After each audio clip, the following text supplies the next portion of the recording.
Pecahan kasus ini, 2 juta petugas kepolisian dikerahkan untuk menyelidiki kasus ini. Bayangin, 2 juta kepolisian hanya untuk menangani satu kasus tersebut, yaitu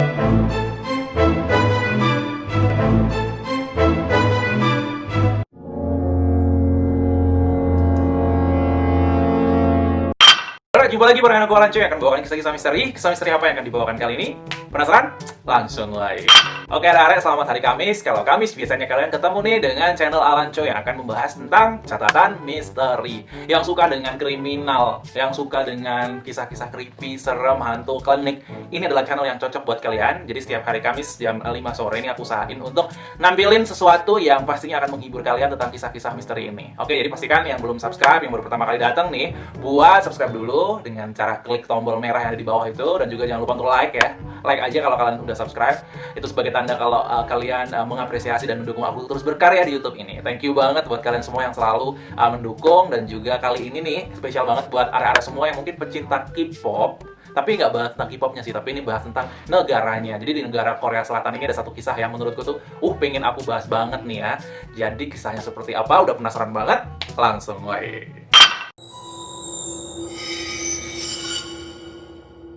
Oke, nah ini mungkin ada satu kota yang udah nggak asing lah buat arek-arek semua ya. Jadi kota ini itu adalah bernama Haseong ya. Hwaseong, bacanya gimana tuh yang para pecinta Korea Selatan ya.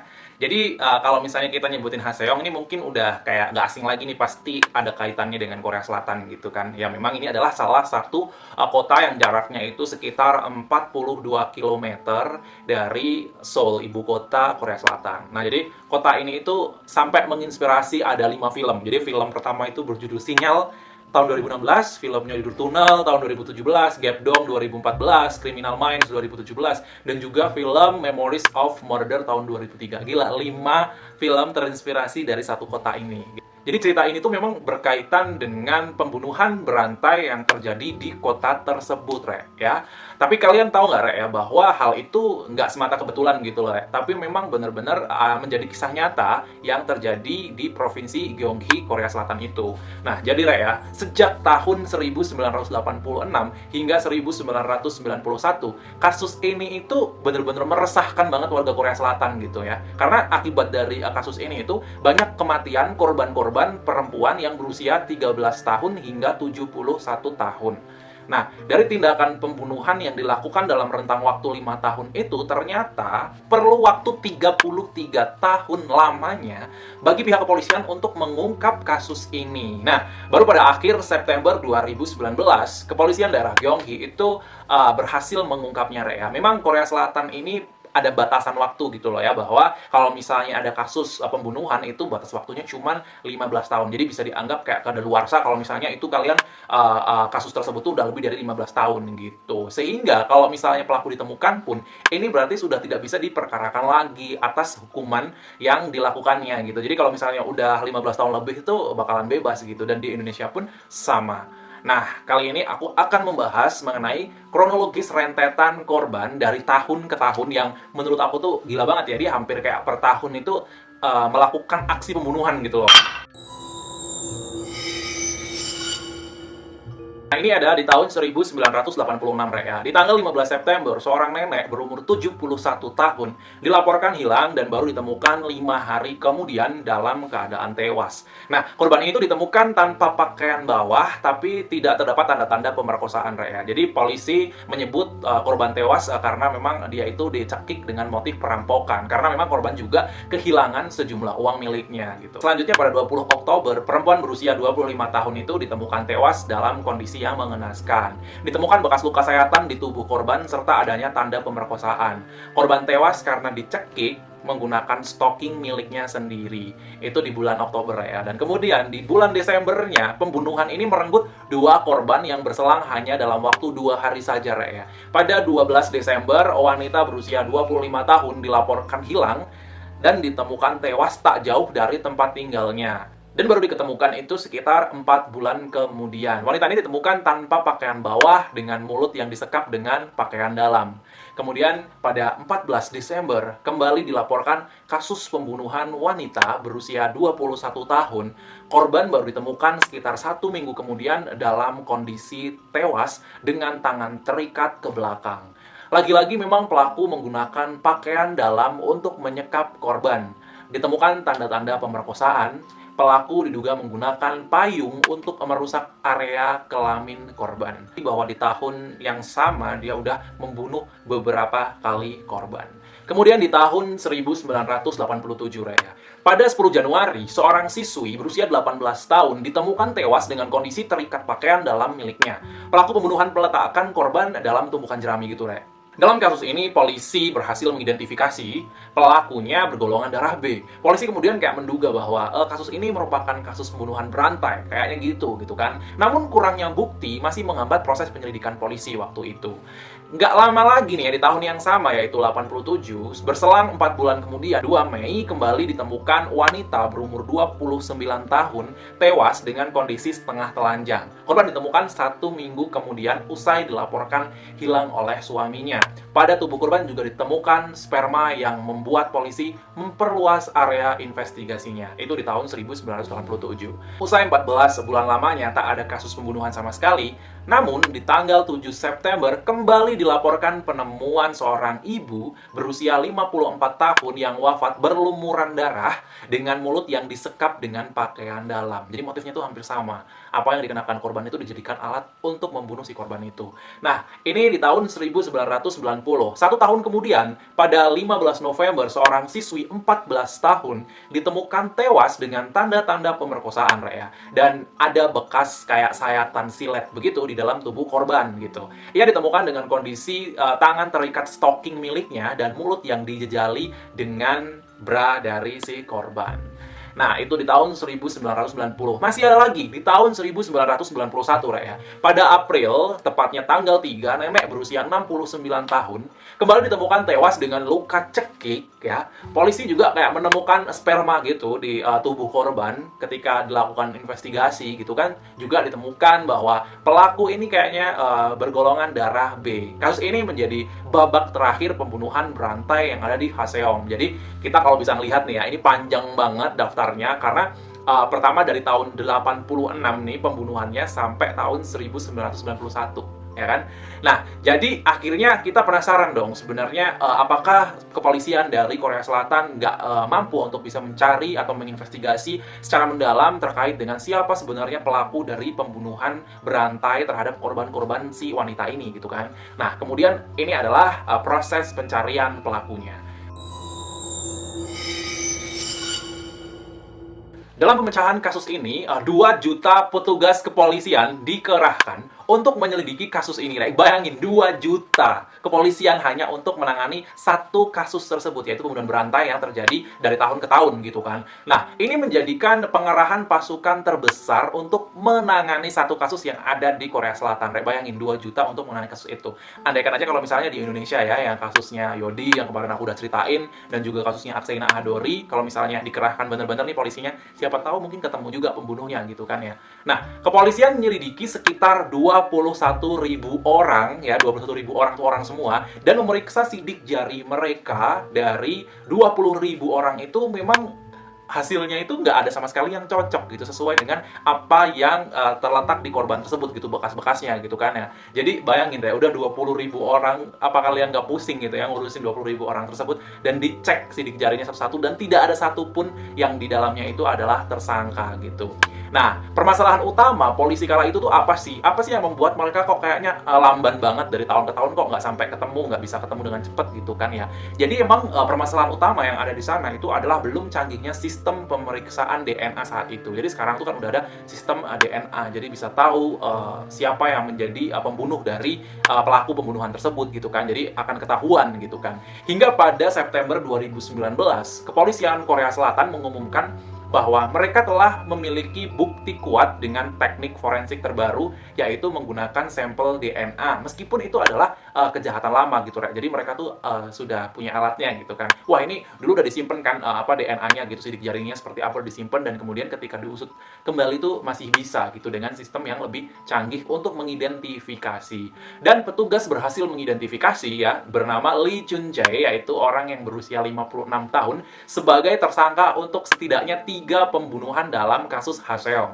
Melalui penyelidikan DNA, Lee dan DNA korban yang dilakukan oleh National Forensic Service menggunakan teknologi yang super duper canggih, hanya waktu 15 hari saja untuk melakukan itu. Hasilnya semua ditemukan ada kecocokan DNA Lee dengan korban yang ke-5, 7, dan ke-9. Jadi udah pasti ini pembunuhnya itu gitu kan ya. Kalau yang lain-lain mungkin DNA-nya merasa tidak cocok gitu ketika dicek gitu. Nah, kalau misalnya kita lihat keakuratan hasil ini tuh semakin dipercaya setelah Spotlight. Spotlight itu kayak acara TV di Korea Selatan yang kayak apa ya, acara-acara investigasi gitu loh, tapi menggunakan teknologi gitu. Ya juga dalam program tersebut tuh dapat memperkirakan apa kayak mukanya itu seperti apa sih si korbannya, mukanya itu seperti apa sih, kayak sketsa wajah dan mukanya si pelaku tersebut gitu. Jadi meskipun peristiwanya tuh udah lebih lewat ya, lama banget nih ya, lebih dari 20 tahun gitu kan ya, mereka bisa menganalisis foto wajah terduga pelaku tersebut dengan akurat. Dan dari hasil riset tim dari secara mandiri gitu ya, tim Spotlight yaitu acara televisi tersebut, tahun 2006 menghasilkan perakiraan tinggi dan umur pelaku kala itu, yaitu 165 cm, tingginya sampai 170 cm, dan umurnya sekitar 24 sampai 27 tahun. Ciri-ciri itu sangat sesuai dengan Lee yang pada saat dia melakukan pembunuhan di tahun itu gitu ya. Nah, kepolisian Korea Selatan juga memakai metode psikoanalisa. Jadi metodenya nggak hanya cuma satu aja nih ya, DNA doang gitu, tapi ada metode-metode yang lain gitu. Jadi psikoanalisa ini merupakan kegiatan konseling yang bertujuan agar saksi memberikan informasi yang pernah terjadi meskipun bukan pelaku utama gitu, atau kayak orang yang terlibat utama di situ gitu dalam hidupnya dia gitu kan. Tapi ini tuh bisa digali melalui ingatan-ingatan tentang sesuatu yang pernah terpendam dalam dirinya gitu, kayak ngulik-ngulik gitu ya. Meskipun kita jadi saksi, tapi saksi yang bukan lihat secara langsung, tapi dari situ bisa menunjukkan petunjuk-petunjuk yang bisa mengetahui seperti apa kejadian-kejadian yang ada pada saat itu gitu ya. Nah, didapatlah seorang kernet sopir bus dalam kota trayek Balan Hwaseong gitu kan ya, yang pada tahun 1988 saat pembunuhan korban ke-7 kala itu bersama sopirnya mengangkut si Lee sekitar jam 10 malam yang bernama Mo. Sang kernet pun lantas kayak menangkap gelagat yang aneh pada Lee yang mengenakan celana dan sepatu basah, padahal saat itu tuh lagi cerah-cerahnya gitu.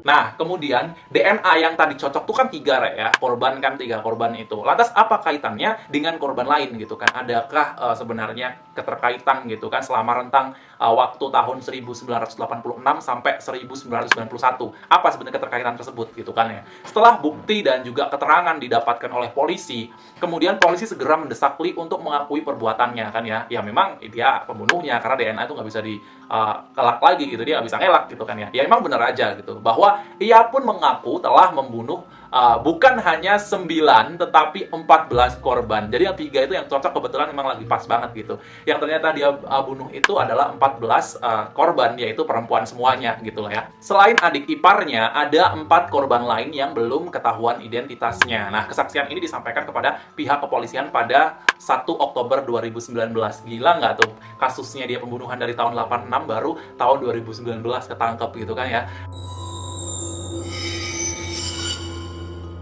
Jadi Lee itu sebenarnya udah dipenjara karena kasus pembunuhan terhadap adik iparnya gitu. Sejak tahun 1994, Lee itu sebenarnya pada saat itu lagi dicari gitu kan. Tapi ternyata dia itu udah dimasuk di penjara gitu. Tapi polisi itu nggak tahu gitu kan ya. Nah, Lee itu sudah ditahan kepolisian dan mendekam di penjara akibatnya di sini ya. Beritanya adalah kasus pembunuhan dan pemerkosaan terhadap adik iparnya. Nah, hal ini disebabkan Lee yang tidak bisa menahan hasrat hubungan seksual semenjak dia ditinggal oleh istrinya. Jadi emang nggak disebutin kan dia ditinggal istrinya karena perceraian atau permasalahan dinas gitu, yang kayak ditinggal kerja kemana gitu. Yang kedua nih ya, Lee seharusnya memang bisa ditangkap lebih cepat gitu. Tetapi ya maklum ya, pada saat itu mungkin koordinasinya di tahun 94 gitu, mereka belum cukup bagus gitu. Jadi sebenarnya kala itu tuh ya anggota kepolisian di daerah Cheongju itu sempat membawa Lee ke Haseong untuk memeriksa bekas rumahnya gitu kan. Akan tetapi pihak kepolisian Haseong itu kayak meminta kepolisian Cheongju untuk menyerahkan Lee gitu. Ya udah mereka menolaknya aja gitu kan. Alhasil Lee pun ya cuman didakwa melakukan pembunuhan tingkat pertama. Jadi dia cuman ditangkap gara-gara permasalahan adik iparnya ini. Padahal kalau misalnya diusut secara tuntas, apakah ada kaitannya dengan pembunuhan berantai yang sebelum-sebelumnya, itu ada gitu. Tapi polisian pada saat itu kurang koordinasinya gitu. Jadi membuat Lee juga ya udah atas kasus pembunuhan satu yaitu adik iparnya itu tadi. Jadi ada tersangka di tahun 2003 yang udah ditangkap di penjara gitu kan. Nah, pada saat itu dia juga sebagai salah satu pembunuh yang punya sifat kanibal memakan manusia gitu kan.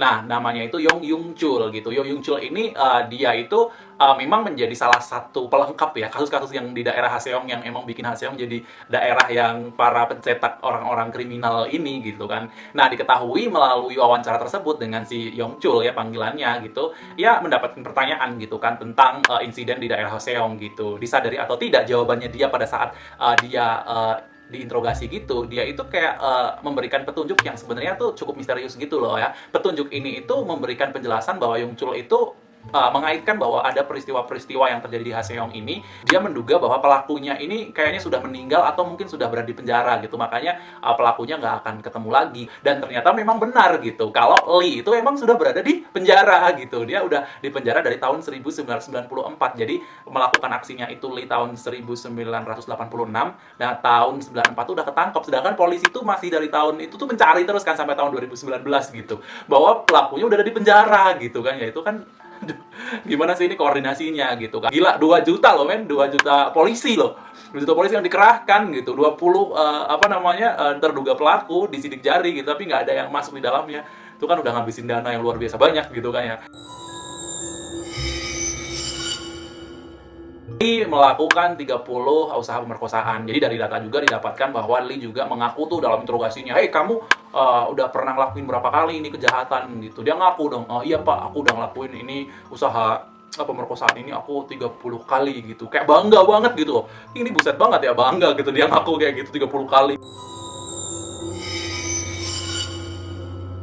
Lee itu memiliki pola kejahatan yang identik gitu. Dia itu selalu menjadikan barang korban sebagai alat senjata dalam pembunuhannya. Seperti ada bajunya, ada kaosnya, ada kaos kaki maksudnya tadi ya, ada stockingnya gitu. Jadi para korban termasuk adik iparnya itu ya diperkosa, kemudian dicekik, kemudian mulutnya tuh disumpel pakai baju kayak atau celana dalam gitu ya. Pokoknya apa yang ada di dalam si korban tersebut itu dijadikan untuk mengikat badan lah, atau korbannya diapain pakai stocking gitu kayak gitu. Nah, itu jadi kelihatan polanya.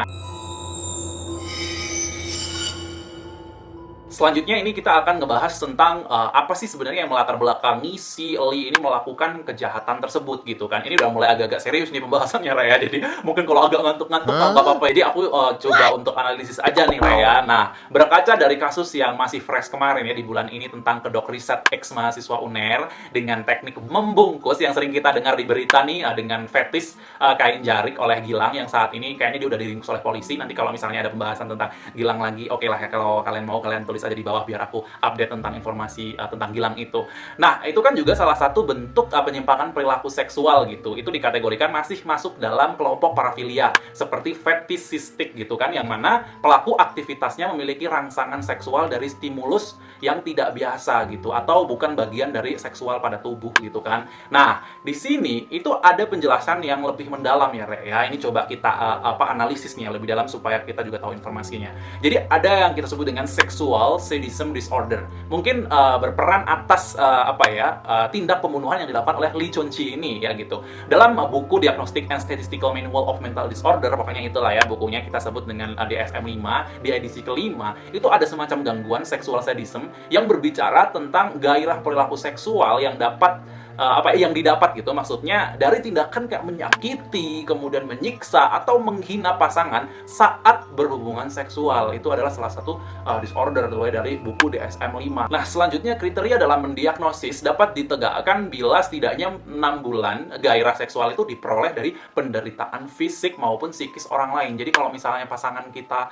itu kemudian semakin sakit, semakin dihina-hina oleh kita, tapi kita semakin bergairah selama 6 bulan berturut-turut, itu adalah tanda-tanda ini mengalami disorder gitu loh Rek ya. Nah, tindakannya ini ya memang dilakukan tanpa ada kesepakatan. Maka dari itu seperti kasus yang fetis kemarin, ya nggak mau dong kayak gituin. Kalau sepakat mah namanya sama-sama sayang, berarti itu nggak masalah gitu. Artinya bahwa tindakan tersebut itu aktivitas seksualnya tersebut itu memang tidak disepakati gitu kan ya. Hal inilah yang menjadi sebuah problematik yang mana kasus mengenai fetish ini akhirnya mencuat karena ya pihak dari orang lain ini yang merasa bahwa itu tidak menyenangkan buat dirinya, itu menyakitkan buat dirinya kayak gitu. Lalu bagaimana dengan penggunaan pakaian dalam atau alat-alat yang tadi digunakan oleh Lini untuk menyiksa korbannya? Apakah itu bisa menjadi petunjuk bahwa sebenarnya Li ini punya sakit apa gitu? Apakah dia juga ada fetish tertentu gitu? Coba kalian bisa komen di bawah ya. Apakah kalau melihat kasusnya si Li ini dapat dikategorikan sebagai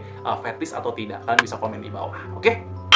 Oke, jadi minggu depan kita akan cerita lagi mengenai kasus Haseong karena bener-bener banyak banget yang menarik banget yang ingin aku ulik, yang pengen aku bahas terkait dengan Haseong ini, dan semakin memberikan kalian informasi, jadi akan aku usahakan juga bagaimana caranya untuk menganalisis tersebut supaya kita juga mendapatkan wawasan dari setiap penjelasan dari video-video yang aku tampilkan untuk kalian.